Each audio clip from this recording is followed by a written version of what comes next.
ইমাম আবু হানিফা রহমতুল্লাহ আলাইহি, ইমাম আহমদ রহমতুল্লাহ আলাইহি, ইমাম মালিক রহমতুল্লাহ আলাইহি, ইমাম শাফি রহমতুল্লাহ আলাইহি, তারা যে পথগুলো নির্দেশনাগুলো হাদিস থেকে যাচাই করে বাছাই করে দিয়েছেন, তারাও কিন্তু কেউ কারো উপরে কোনো চটে যান নাই যে এটাই আমার ঠিক, এটা কিন্তু বলেননি। ছিলাম যে ইমাম আবু হানিফা রহমতুল্লাহ ছোট্ট করে কথা বলেছেন যে ইদা সহাল হাদিসে ফাহুয়া মাযহাবি, হাদিস যেটা সহি সেটাই আমার মাযহাব।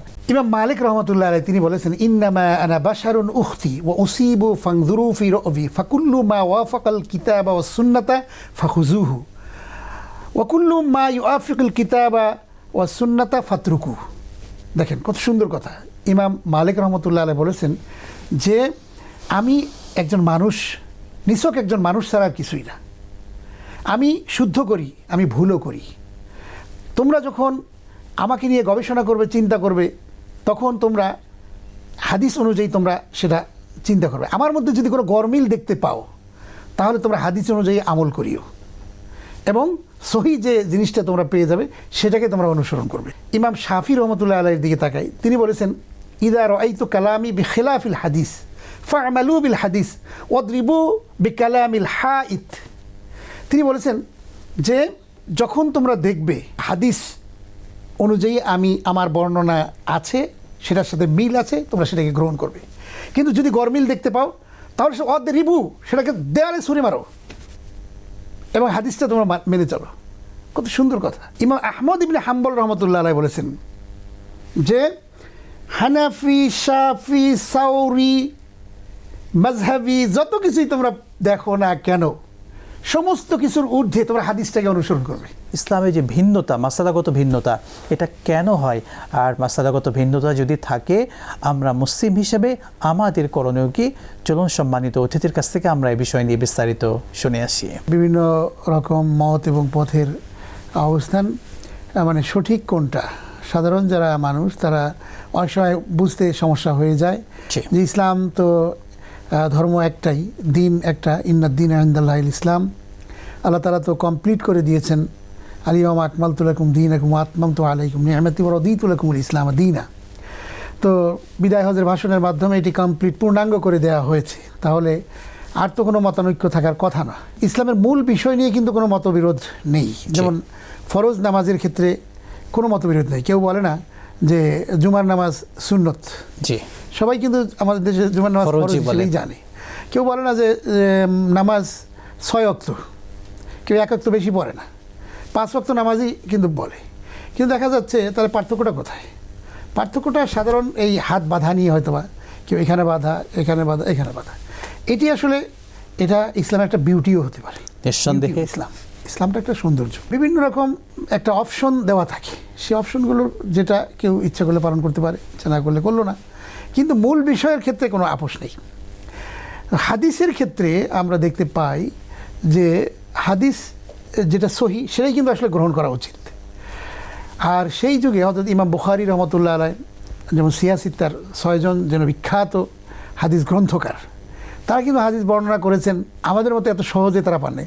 অনেক কষ্ট এবং ত্যাগ তিতিক্ষার বিনিময়ে রাসূল সাল্লাল্লাহু আলাইহি ওয়াসাল্লাম যেই জায়গাগুলোতে গিয়েছেন সেগুলোকে ফাইন্ড আউট করে ওইখানে গিয়ে কোন রাবি কোন হাদিসের ইবারত কীভাবে এসেছে সেটাকে কালেক্ট করেছেন, সংগ্রহ করেছেন, পরিশ্রম করেছেন, ত্যাগ স্বীকার করেছেন।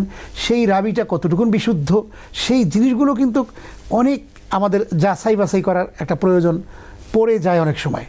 সেখানে আমরা কিন্তু অনেক যাচাই বাছাই করে, মানে ফোকাহে কেরাম, ওলামায়ে কেরাম সবগুলো মিলে মানে 6 জনকে তারা বিখ্যাত বলে মনে করেছেন। এছাড়াও আরও অনেকেই রয়েছেন, সেই হাদিসগুলোও কিন্তু অনেক সহি রয়েছে। তো মূল বিষয় হলো দুটো জিনিস। আল্লাহ তাআলা যিনি যখন বিদায় হজের ভাষণে তিনি দুটো বিষয় উল্লেখ করেছেন, তারাকতু ফীকুম আমরাইনি লাং তাদিল্লু মা তামাসসাকতুম বিহিমা কিতাবুল্লাহি ওয়া সুন্নতি রাসূলুল্লাহ। আমি তোমাদের জন্য দুটো জিনিস রেখে যাচ্ছি, একটি হচ্ছে আমার কিতাব কোরআন, আরেকটা হচ্ছে সুন্নাহ হাদিস। এই দুটি জিনিসকে আল্লাহর কোরআন এবং সুন্নাহ, এই দুটো জিনিসকে যদি তোমরা আঁকড়ে ধরতে পারো লাং তাদিল্লু, কখনোই আমরা বিভ্রান্ত হব না। এই জন্য আল্লাহ তাআলা কোরআনে কারিমের মধ্যেও জানিয়ে দিয়েছেন মা আতাকুমুর রাসূলু ফাখুযুহু ওয়া মা নাহাকুম আনহু ফান্তাহু। রাসূল তোমাদেরকে যা দিয়েছেন তা তোমরা গ্রহণ করো, যা থেকে তিনি নিষেধ করেছেন তা বর্জন করো। এখন ঘটনা হচ্ছে রাসূলের সেই কথাগুলো হুবহু আমরা পাবো কোথায়, কীভাবে পাবো? এটি আপডেট হতেও কিন্তু একটু সময় লেগেছে।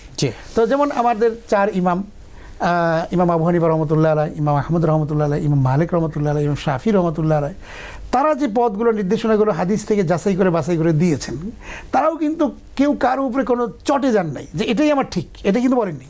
তারা বলেছেন, যেমন ইমাম আবু হানিফা রহমতুল্লাহ আলাইহি দারুল মুহতার গ্রন্থে তিনি পাওয়া যায়, লিখেছেন যে ইদা সাহহাল হাদিসে ফাহুয়া মাজহাবি, হাদিস যেটা সহি সেটাই আমার মাযহাব। যখন তোমরা আমার অনুসারী হিসেবে তা তোমরা যখন বিবেচিত হবে, তোমরা যদি আমাকে অনুসরণ করো তাহলে আমাকে অনুসরণ করবে না, তোমরা হাদিসকে অনুসরণ করবে, ওইটাই আমার মাযহাব।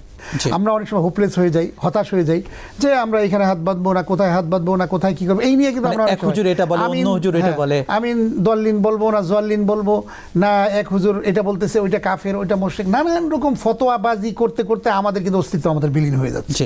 তো আমরা কোন জিনিসটা ফলো করবো, এইটা কিন্তু মাযহাব যদি আমরা অনুসরণ করি, তাহলে মাযহাবের যিনি ইমাম ছিলেন তিনি কি বলেছেন, তার কথাগুলো তো স্পষ্ট রয়েছে, সেটা আমরা বুঝি না কেন? সেটা বুঝলে কিন্তু আমাদের আর কোনো সমস্যা আমাদের থাকে না। আমি এর আগে বিরতির পূর্বে বলেছিলাম যে ইমাম আবু হানিফা রহমতুল্লাহ ছোট্ট করে কথা বলেছেন যে ইদা সহাল হাদিসে ফাহুয়া মাযহাবি, হাদিস যেটা সহি সেটাই আমার মাযহাব। সুতরাং যখন আমার বিপরীতে, আমার কথার বিপরীতে যখন দেখবে তোমার সহি হাদিস তোমাদের সামনে স্পষ্ট চলে এসেছে, তখন ওটাকেই তোমরা গ্রহণ করবো, সেটাই আমার মাযহাব। ইমাম মালিক রহমতুল্লাহ আলাইহি তিনি বলেছেন ইন্নামা আনা বাশারুন উখতি ওয়া উসিবু ফানজুরু ফি রাবি ফাকুল্লু মা ওয়াফাকাল কিতাবা ওয়াস সুন্নাতা ফাখুযুহু ওয়া কুল্লু মা ইউআফিকুল কিতাবা ওয়াস সুন্নাতা ফাতরুকু। দেখেন কত সুন্দর কথা। ইমাম মালিক রহমতুল্লাহ আলাইহি বলেছেন যে আমি একজন মানুষ, নিছক একজন মানুষ ছাড়া আর কিছুই না। আমি শুদ্ধ করি, আমি ভুলও করি।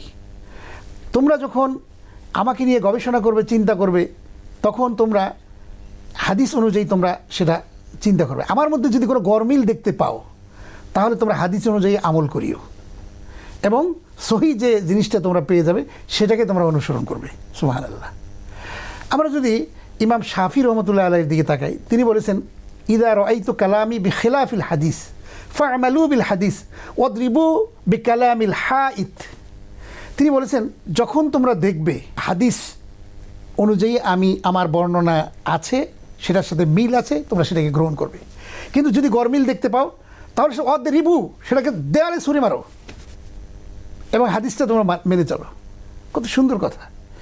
ইমাম আহমদ ইবনে হাম্বল রহমতুল্লাহ আলাইহি বলেছেন যে হানাফি, শাফি, সাউরি, মাযহাবি যত কিছুই তোমরা দেখো না কেন, সমস্ত কিছুর ঊর্ধ্বে তোমরা হাদিসটাকে অনুসরণ করবে আর সবগুলোকে ফেলে দিবে।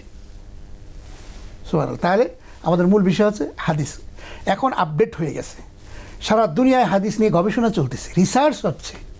জামিয়া ইসলামিয়া বিভিন্ন দেশে, আল আজহার ইউনিভার্সিটি হয়েছে, সেখানে হাদিস নিয়ে গবেষণা চলতেছে। তারা 24 ঘন্টা এই হাদিস নিয়েই গবেষণা করতেছেন। এরপরে ডিপার্টমেন্ট হাদিসের আলাদা আলাদা রয়েছে। এরপরে আপনার জামিয়া ইসলামিয়া মাদিনা মুনাওয়ারা, উম্মুল কুরা ইউনিভার্সিটি, পৃথিবীর বড় বড় দেওবন্দ, মুফতি বড় বড় যারা হচ্ছে, তারা তো গবেষণা করতেছেন। আপডেট জিনিসটা কিন্তু পেতে খুব সহজ হয়ে যাচ্ছে। সেই সাথে সোশ্যাল মিডিয়ার এই যুগে হাদিসগুলো কিন্তু এখন সার্চ দিলেই কিন্তু কোন হাদিসের কোনটা আপনি পেয়ে যাচ্ছেন। সুতরাং এই যুগে এসে হাদিসকে সঠিকভাবে জানা আমাদের জন্য সহজ হয়ে গিয়েছে।